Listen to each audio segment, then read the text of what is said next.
Aloha, namaskar, and hello.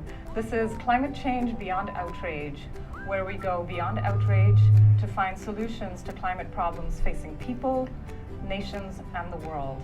I am Anu Hittel, and I'm your host, broadcasting live from Think Tech Studios in beautiful downtown Honolulu, although it looks like we're on the beach today.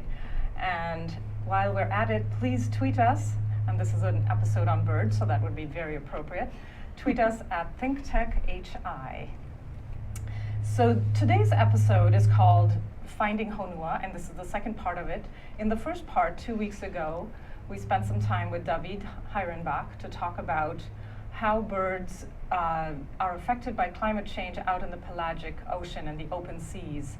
And today we will focus more on the effects on land and their nesting behaviors and so on, and what that means for seabirds. So in this, and by the way, the word Honua is the Hawaiian word for refuge, and that is exactly the story that we will tell today. It is a story of how mammals have affected seabirds and their very existence, and also it is a story of what mammals, such as humans, are trying to do to help find refuge for these seabirds. So to help us understand the story, I have an amazing lineup of 3 superstar wildlife managers in the studio with me today. I have Beth Flint, who is the supervisory wildlife biologist at the U.S. Fish and Wildlife Service. Jason Misaki, who is wildlife manager at the state's Department of Land and Natural Resources. And Cynthia Vanderlip, supervisor at Curie Atoll Biological Station with the Department of Land and Natural Resources. So welcome, everyone. Thank you. And so Curie Atoll is located 1,400 miles away from where we are right now, which is approximately the distance between Boston, Massachusetts, and Miami, Florida. So this is a really big state. Anyone who thinks that Hawaii is a small state hasn't got another think coming. And Cynthia spends about 6 months of the year at the field station there, so we will hear from her. She's in essence, to me, she is like the Jane Goodall of seabirds. So this will be really exciting to have her here.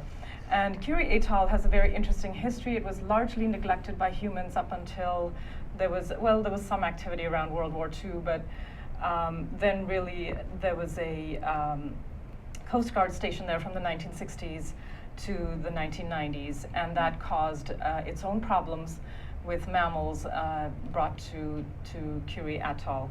So it has, however, been a wildlife refuge since 1981, and Cynthia has been there since 2002. So we will hear from you, Cynthia, about the decades of work that you've done there. And then Jason has been with the State Department of Land and Natural Resources since 2006, really looking after the offshore islets on the eastern coast of Oahu, the windward side. And so these are the smaller islands with seabird sanctuaries. It's part of the state's seabird sanctuary system. Yes. And so we will hear about some of the efforts there on those islands and some of the work that you do with the seabird populations on these islands as well as on the main Hawaiian Islands. And then Beth has been with the U.S. Fish and Wildlife Service since 1990. Mm-hmm. And so really we're looking at decades-long work here, and we're looking at long observations over a long period of time. So something that we had emphasized in part 1 of Finding Honua, which is that you really need to look at some of these trends over a long period of time, not just something that happens in one day or even 1 year or even 2 years. So with that, we will let's start right in on our first segment here, which talks about being boxed in by mammals. We're really talking about the effects that mammals have had on seabird populations. Worldwide, seabird populations have been declining, and the presence of mammals has exacerbated this decline. So really looking at this all over the world, and really also in the Pacific, what kinds of endangerment do you see? What sorts of trends have you seen? And really, this is a story being told all over the world. Yes? That's absolutely right. Mammals are perfectly legitimate members of the world animal community. But in particular, when we're talking about seabirds, seabirds make their living from the sea, but they must come to land to breed. And it so happens, especially in the tropics, but all over the world, that many of the sites where they breed originated as volcanic islands, and some of them went on to become atolls or lower islands, where the only native species that ever were able to colonize those sites were things that could fly there or swim there. Most seabirds evolved in a world that had no land continental mammals such as rodents or cats or dogs or pigs. Or humans. Or humans, absolutely. And so, unless they came in canoes, but certainly they don't have the behavioral equipment to deal with some of the kinds of predators that did arrive when humans visited most islands. And so the seabirds in the central tropical Pacific, the ones that we're focusing on today, all evolved in these mammal-free zones, again, except for bats or marine mammals. And then when humans fanned out and colonized the Pacific, a lot of the seabirds on high islands that were accessible to humans for living were extirpated. So the remaining seabirds mostly survive on low islands in the central tropical Pacific, atolls in the northwestern Hawaiian Islands, or fanning out here across the Pacific here. You can see a map of the 4 marine national monuments and the islands within them, and most of those are low coral atolls, no higher than about 10 meters or 30 feet. And we're sort of looking at the circles and so on are where the actual marine monuments are. That's the area that's covered by those. Okay, and so when we're looking at the fact that mammals and seabirds did not evolve together, you're really looking at when those two start to happen together, you're looking at major decline in their populations. Major decline, and actually it's pretty remarkable if you just look at the 26 island nations of the Pacific.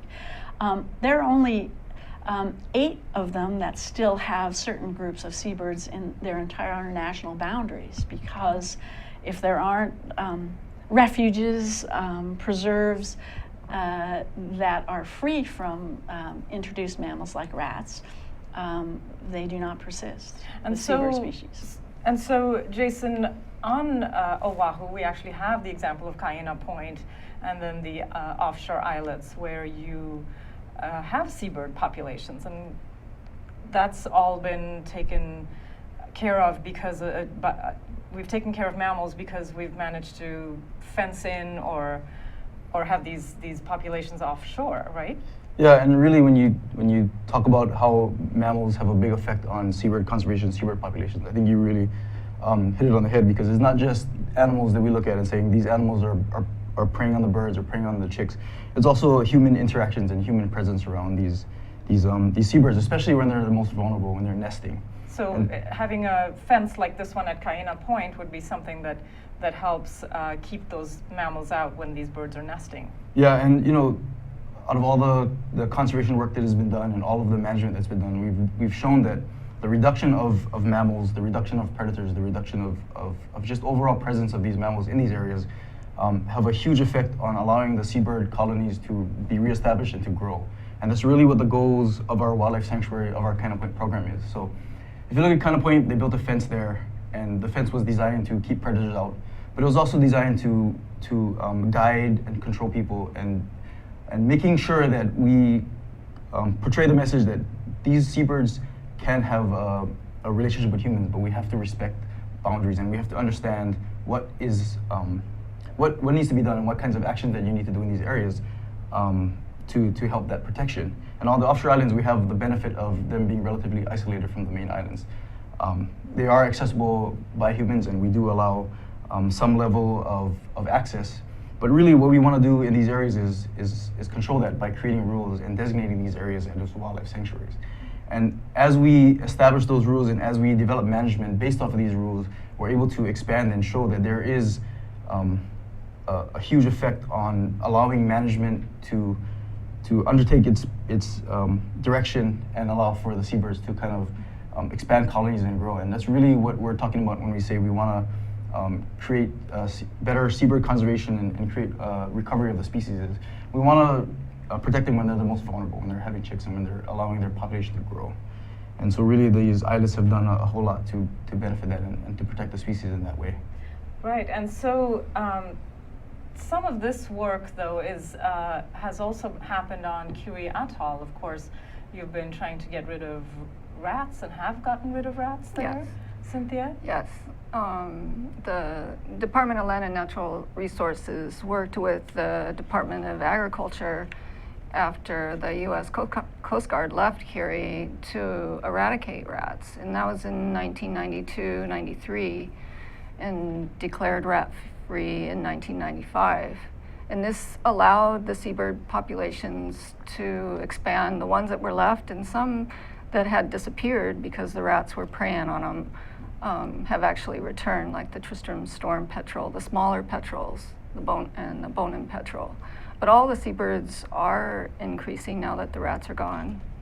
Now, of course, there is a problem that we have, which fences don't seem to keep out, and that's the one that this program is about, which is climate change. And so Yes. we've looked at, of course, when you see things like the birds here, I'm not sure which ones these are. You would probably Those are the black-footed albatross the black-footed with albatross. the lace end in the background. And so when you've got these albatrosses nesting at the high water mark or so on, you're really looking at well, it's not anyone's guess. You really know what's going to happen when Yes. you have sea level rise, right? I mean, so you're looking at a couple of storms that have happened in the past, and waves have washed up and washed away some of these colonies. Yes, the Blackfoots in particular are vulnerable because they nest along the beaches in these areas that can be inundated by big storm events. And of course, that has always happened, and when storms become more frequent, we lose more chicks, more cohorts, or that year's cohort is lost. And if that happens every year, or then of course there's no recruitment into the population, and their numbers decline. So yes, we also have runways left from the Coast Guard. So that type of a substrate, of course, it doesn't drain well, and when it rains really hard, like in this case in 2011, I think we got 5 inches in an hour. So the runway would flood, and seabirds still can nest on the runway. Some species, if they can pull enough nesting material together, Blackfoots in particular are capable of doing that with lace ends and sort of the shoulder of the runways. But we mitigate some of those problems by digging into the runway, planting plants, and of course along the beaches we do a lot of restoration. Right, and we'll talk a little bit more about that restoration after this break, but we just have a slide up here which talks about some of the nests that were lost, and that I believe is something that you had talked about, Beth. Yeah, so Cynthia's right. It's not just sea level rise, but also more frequent and more intense storms, and we're already starting to see the effects. It's not hypothetical. It's not something that we think might happen. It's already happening, and in 2011 we lost hundreds of thousands of nests, chicks. The adults escaped, but this is the result of a very nice model that Michelle Reynolds and her colleagues at USGS have done for us all in the northwestern Hawaiian Islands, where they looked at the different sea level rise scenarios that the IPCC have projected, and these are very conservative short-range models, but modeling those sea level rises with wave energy, it shows that Eastern Island at Midway Atoll will be completely inundated by the end of the modeling period in the next century. So that is going to have profound effects on all the seabirds in the northwestern Hawaiian Islands and all the plants and all the insects and everything, every other native species. And of course, we're managing this into perpetuity. So when we look at these things disappearing in the next even less than a century from now, then that's certainly not perpetuity. So we will talk more about this when we come back after the break as to what kinds of strategies are being used at this point. What have you seen as wildlife managers? And when we come back after the break, I hope to see some tweets out there that we will read out in the next segment. So don't go away, stay with us, and we'll see you. This is Climate Change Beyond Outrage. Aloha, I'm Kaui Lucas, host of Hawaii is My Mainland, here on Think Tech Hawaii every Friday at 3 p.m. We address issues of importance for those of us who live here on the most isolated landmass on the planet. Please come join me Fridays at 3 p.m. Mahalo. Hello, I'm Stephen Katz, and I'm the host of Shrink Wrap, which comes to you live every Tuesday at 3 p.m. on thinktechhawaii.com, and then it's repeated again whenever you want if you go to the website. On our show, we will be talking to all different kinds of therapists, psychologists, psychoanalysts, psychiatrists, people who talk about the mind, the brain, and about different ways to find happiness. I myself am a marriage and family therapist in practice here in Hawaii, and I hope you will join us because I've got a lot to learn, you've got a lot to learn, and it's a great ride. Thanks a lot. See you soon. Welcome back to Climate Change Beyond Outrage, and I am in the studio here with three amazing wildlife managers who are looking at finding refugia for seabirds that are threatened all across the Pacific and right here even in Hawaii. So let's talk about some of the strategies. We were talking about the effects that mammals have had on seabird populations, not a good effect. And now we're trying to figure out how we can find places of refuge as well as restore some of the habitats that are being lost and protecting them against some of the storm damage that's happening. So let's start with Kuri Atoll and the work that's been done there, because this is a place that's basically devoid of humans at this point, aside from, well, you and your team that goes there for the year. So what are you seeing out at Kuri with some of the habitat restoration efforts? What kinds of efforts and what sorts of effects have you seen?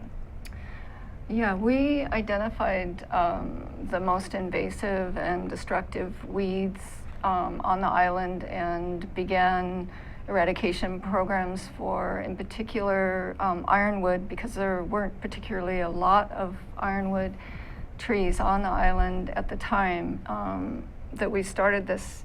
And if you look at other islands like Midway, where you see how invasive this tree can be, it can take over an entire ecosystem. I like this picture that you had on your Facebook page. Yeah, so we left one tree. So the tree is functionally extinct on the island in that this tree can't reproduce.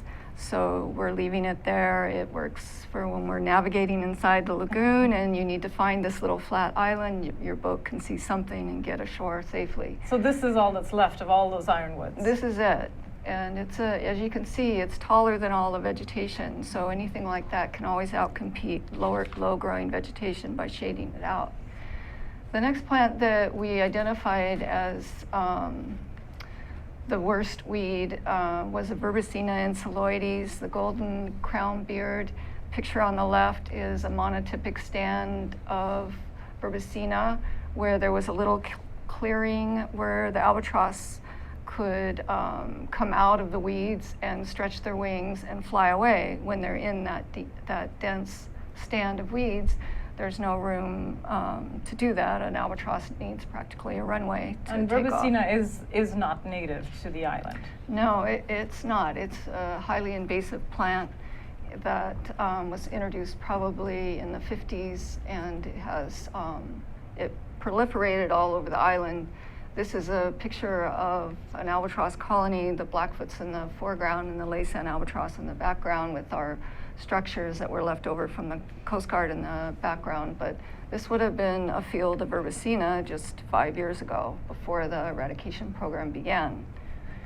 And so you're seeing very encouraging signs with the removal of this. Yes, the birds are able to reproduce and raise chicks successfully. So they certainly would try to nest in this type of substrate with Verbicina, but their chicks' chances of survival was lower because it's very hot down in there, and also very difficult to get out of a dense stand of plants like that.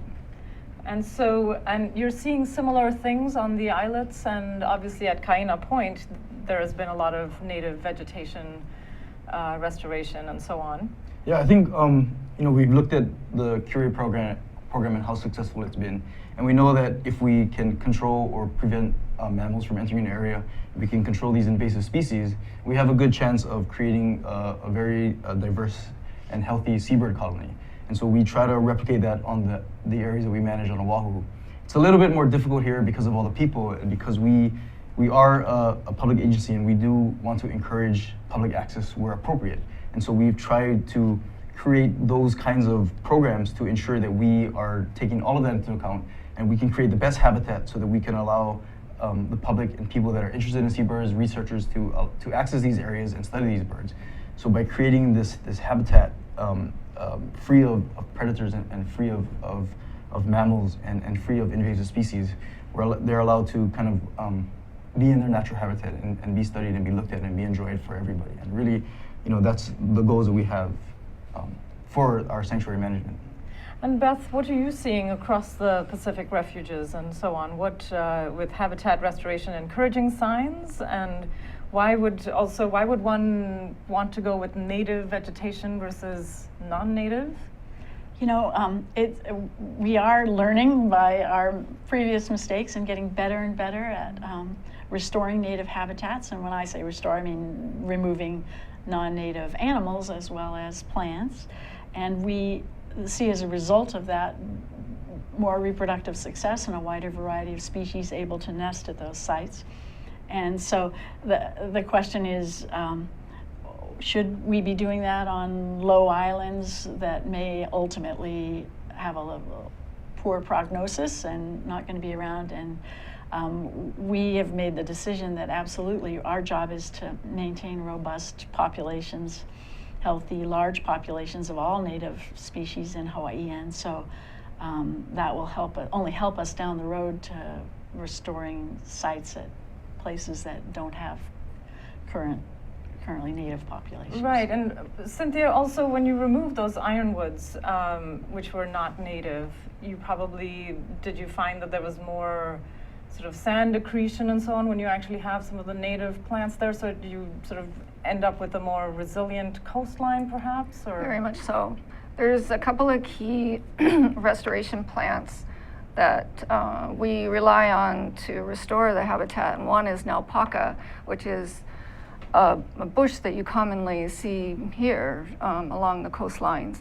And it has the ability, when sand blows into the bush, the sand, wherever the branches touch sand, they put out roots, very fine roots, so that holds the sand. So you can imagine, a bush this high, sand blows in, comes to here, the bush just keeps growing, and we have 20-foot dunes on Kiri Atoll. So as long as those plants aren't being killed by other plants, essentially, which is what ironwood does, and heliotropes, other trees, invasive trees, they'll maintain themselves, and with that type of structure, be able to hold back some of the high storm surges, sea level rise. And actually, I was out at Kaena Point yesterday, and the waves were really high. Yeah. We were just sitting there, sort of eating our Subway sandwiches and looking down at this, at these waves, and looking at this trail, for example, which those naupaka bushes are just incredible, aren't they? I mean, the waves were just coming right over them, and Yes. they seemed very unflustered, and they just kind Yeah, of they bend. They bend, They're yes. rubbery. Right. So Right. when a big wave, a tsunami, anything washes over it, it just kind of lays down. It doesn't break. It doesn't pull out of the ground so much as trees do. And trees will pull out of the ground and just start rolling inland along with all the birds, you know, and just roll them up in all those Right. branches. So really, when you're looking at just tying it back into climate change issues, when you're looking at climate change effects of storms and storm damage and more frequent storms, maybe more intense events, really you're trying to find a way to make that coastline more resilient. Maybe not, well, was it something you said earlier today? The sea will always claim its own or something dramatic like that, but that we can't keep the sea back forever, but we can slow this down and maybe buy some time till we can find some places for these birds or some alternatives or something, give us some time to think. Yes. And so let's when we come back from the break, let's talk a little bit about moving some of these birds onto higher ground, because we know that some of these islands are going to disappear, and what are we going to do about that? So when we come back from the break, we will talk about not just translocations, which is moving these birds and making new colonies sometimes, but also how the U.S. Navy is involved in some of this. So don't go away when we come back from the break. This is Climate Change Beyond Outrage. Aloha, I'm Keli'i Akina with the Grassroot Institute of Hawaii, and one of our delights is to be partnered with Think Tech Hawaii and produce programs every week. Every Monday at 2 o'clock, we have a show called E Hana Kako, which means let's work together. So we bring people from all across the nation and the country, and certainly throughout the islands, together here to talk with them about how to work together, and how to work together to do the following: to build a better economy, a better government, a better society. So if you're interested in the research of our think tank, the Grassroot Institute, or if you're interested in how that's applied at the governmental and community and business levels, you'll enjoy the fascinating conversations with our guests on E Hana Kako every week on Think Tech Hawaii at 2 o'clock on Mondays. Until our next show, I'll see you. Aloha. You guys did eggs from. Welcome back to Climate Change Beyond Outrage, and I'm in the studio here with 3 wonderful wildlife managers who are focusing their efforts on finding refugia, Honua, for these seabirds. So before we went away on break, we were talking about habitat restoration, trying to slow down the march of the sea and try to find time for some of these seabirds, some of the populations, try to figure out a solution as to what can happen when their islands have been submerged by the sea. So now let's talk a little bit about the translocations and moving some of these birds, as well as establishing new colonies on some of these islands. So Jason and Beth, both of you are working, the state and the feds are working together to do some of this work, and I'm not sure who wants to go first on this, but maybe you can tell me a little bit about what's going on that effort. We talked a little bit about seabirds needing to breed on land, and one of their behavioral characteristics that's typical of most seabirds is they're extremely conservative, and they almost always go back to the colony from which they fledged. So it's hard to convince them to move to new places. And so a lot of successful attempts have been made by using social attraction, because even though they're suspicious of new places, if they see a lively, loud seabird colony, and it doesn't even have to be of the same species to which they belong, they're much more likely to fly down and dance with a few other birds and maybe decide that that's the place they're going to settle down. So a lot of the early attempts in the high islands of Oahu to restore sites that probably used to have seabirds but now don't were made by putting out decoys and sound systems that broadcast the calls of the species. Now, there was some, we had talked a little bit about establishing new colonies on these higher islands, right? So when the lower islands are submerged, maybe moving some of these colonies and establishing them to these higher islands. So would Kaina Point, Jason, be one of those places where more birds could show up, where it's, you know, beyond the perhaps beyond the historic range of some of these new species even? Yeah, I mean, any of the areas on Oahu, I think, are viable candidates for this. Like Beth talked about earlier, is we do have relatively high islands here compared to the Northwest, and so, you know, getting robust populations and getting a lot of areas protected and getting a lot of areas ready for translocations or ready for bigger populations, I think it's something that it's a priority for us. Number one is unlike Curie and some of these other places, these islands are right here, and we're able to get to them, and we're able to do a lot of work on there. So it makes that process a lot easier, where we can identify areas and we can look at the conditions of the lands and how well we're able to protect them and use them as places to bring in new birds and to establish new colonies. And if we could just go back to that slide with the baby bird in the Tupperware that I thought was particularly interesting, and that's one that, Beth, do you want to tell us the story about what's happening there? Sure. The technology for translocating albatrosses to a new site revolves around the behavioral facet again that they have, which is a bird will likely return to the colony from which it fledged, from where it finally left home. And so you can sometimes take a young bird, the younger the better, or an egg, and raise it in a new site, and then it'll view the new site as home. So in partnership with the Department of Defense at Barking Sands on the Pacific Missile Range on Kauai, and Pacific Rim Conservation, and the Refuge at James Campbell National Wildlife Refuge, we're attempting to start a whole new colony on the dune system at James Campbell National Wildlife Refuge.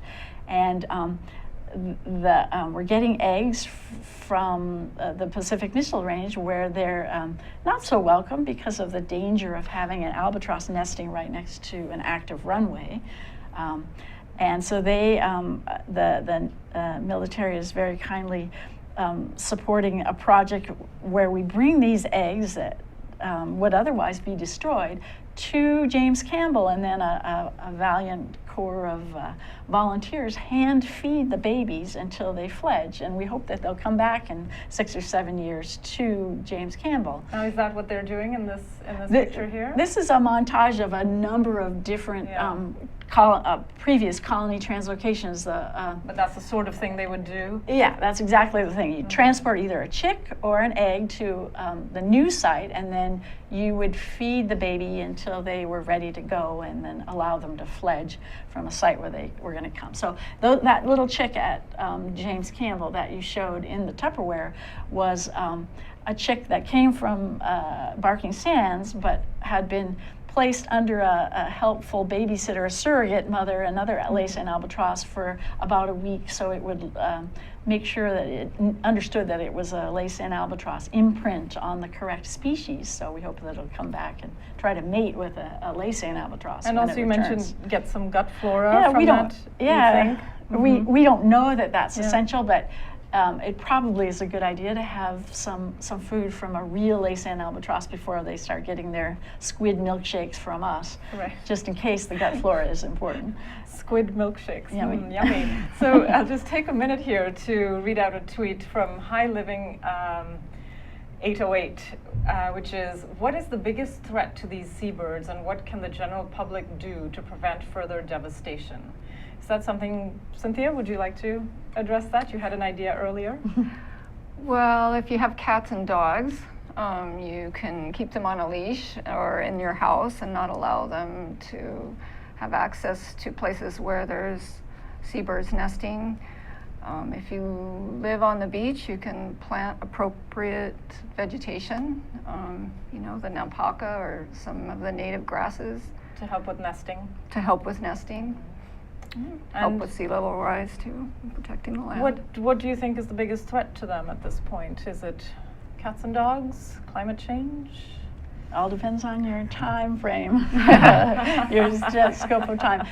For many years, the biggest threat to albatrosses worldwide has been fisheries interactions and getting caught in fishery operations by them trying to steal the bait or running into trawl gear or even hooks and definitely stealing bait and getting hooked and drowning. So that was a huge effort to try and reduce the rate of mortality to that. But always mammals on breeding colonies are a huge thing. But looming ahead of us is perhaps the biggest threat of all, the effects of climate change, not just on breeding sites, but on changing the whole marine ecosystem and the whole food web. We don't know what's going to happen. Right, and so let's take it back to that level of talking about climate change and back to your efforts to translocate some of these colonies and these bird species. And there's some efforts, there's some slides here which I think are really interesting. After the map of, here we've got a map of the James Campbell area. Is it? Yes, that's James Campbell National Wildlife Refuge. Right, and so we're looking at the whole entire refuge, both the original sites, which are down in those low areas with all the rectangles, which has been a very nice refuge for endangered water birds in Hawaii. And Jason works a lot with a lot of the species that are protected there. The new acquisition, a new part of the refuge is that site up at the top, that coastal dune system. Beautiful, beautiful land with lots of native plants already there and beautiful bristle-thighed curlews. And anyway, the refuge manager was supportive of the idea, and it's written right into the conservation plan, to try and start a new seabird colony there so that we could, again, reduce the chance of losing whole populations. And so that map is an analysis of sea level rise effects to various parts of the refuge. And so the dune system up there at the top is going to be relatively high and dry with a lot of the sea level projections. And that's where we've decided to make a predator-proof fence like the one at Kaena. So we learned a lot from the experience at Kaena about how to make fences, and it'll start in March, the construction of the new fence with funding from a lot of different partners. And then there were also some pictures, very interesting pictures of how the actual mechanics of this was happening, which is that you have what's going on here? Okay, this is again where the Department of Defense is a great partner. Those eggs were in that cooler, which is actually a little portable incubator, are about 40 albatross eggs that were collected at Barking Sands at the Pacific Missile Range facility, and they're being flown straight to Kaneohe and then driven up to the North Shore, and then where they'll be hatched. Well, they'll be hatched in an incubator, and then they'll be taken out to Kaena, where Jason's helpful albatross parents will give them a meal or two and allow them to recognize their species. And then they'll be carried out to the fence area at James Campbell, where another group of very hardworking fake albatross parents, the volunteers, yes, will feed them for the next 5 months, because it takes a very long time to raise an albatross chick. So those are decoys to make sure they keep remembering who they are. And they also attract young adolescent birds that are just prospecting. And so there's a constant stream of visitors, teenage albatross, coming over and checking out the chicks and dancing. And so they're learning a lot of social behavior even in that artificial colony. I always wonder if David is not sitting in there with his albatross. He'd be in there with his hat. With his hat, yes. So maybe Yeah. that is one of those birds is David. So, and then in all of this, I think there's a very important role for places like Kiwi Atoll and for the offshore islets to play, and maybe that's something you would like to address as part of the bird stock that you're really providing, right? Yeah. For as far as the offshore islands go and kind of point, it provides us a medium to communicate with people on what seabird conservation is going on, how important seabird conservation is to Hawaii, and why seabirds are important. And so really trying to send that message out so that when people ask questions like, why are seabirds so vulnerable? What's the biggest issue with them? We can answer that, or someone else that's not a biologist can answer that question.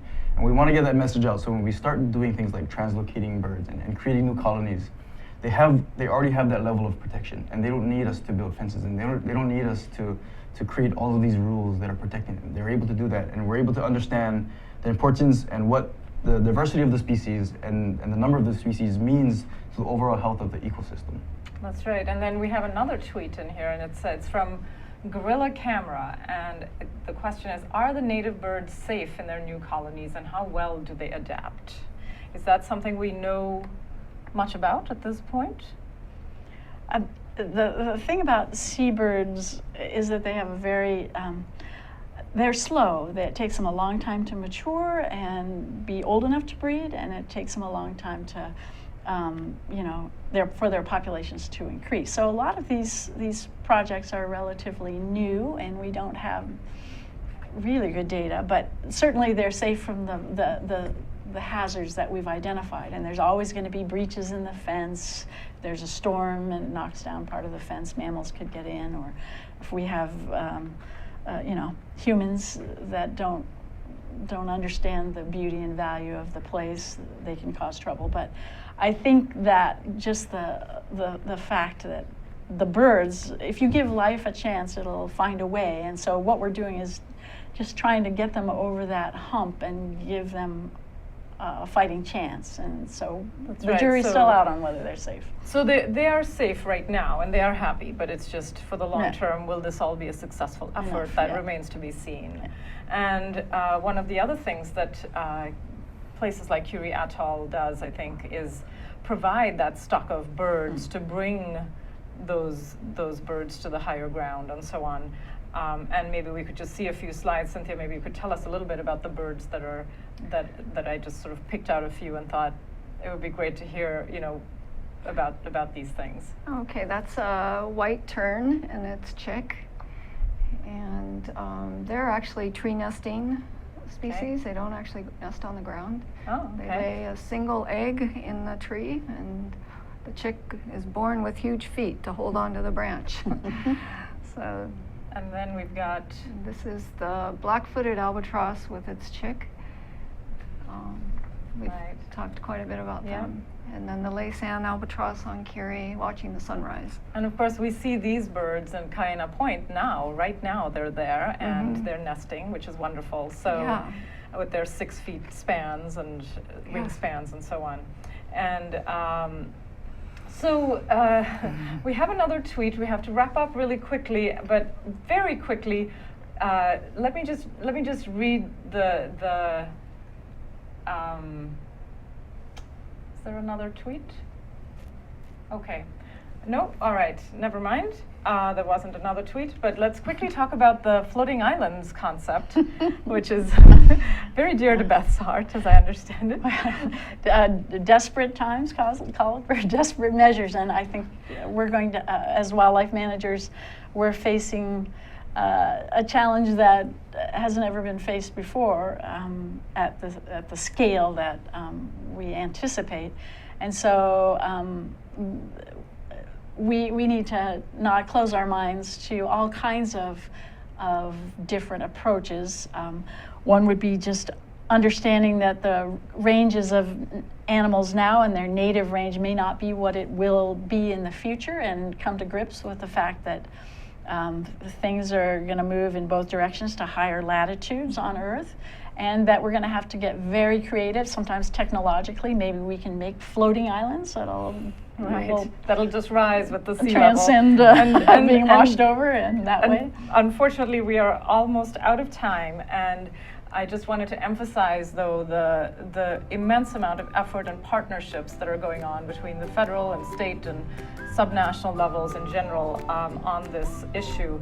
I'm just ending with a quote about the last word in ignorance is the man who says, of a plant or animal, what good is it if the biota in the course of eons has built something we like but do not understand? Then who but a fool would discard seemingly useless parts? To keep every cog and wheel is the first precaution of intelligent tinkering. And that's from Aldo Leopold. I think we've heard of him, Round River, from the Journals of Aldo Leopold. And I just wanted to bring that in and say thank you very much for doing this intelligent tinkering and saving all the parts so that we can do this and save it into perpetuity. So with that, I will close our episode of Climate Change Without Outrage. We are here every Tuesday at 1 o'clock, and this is Anu Heto. Aloha, namaskar, and goodbye.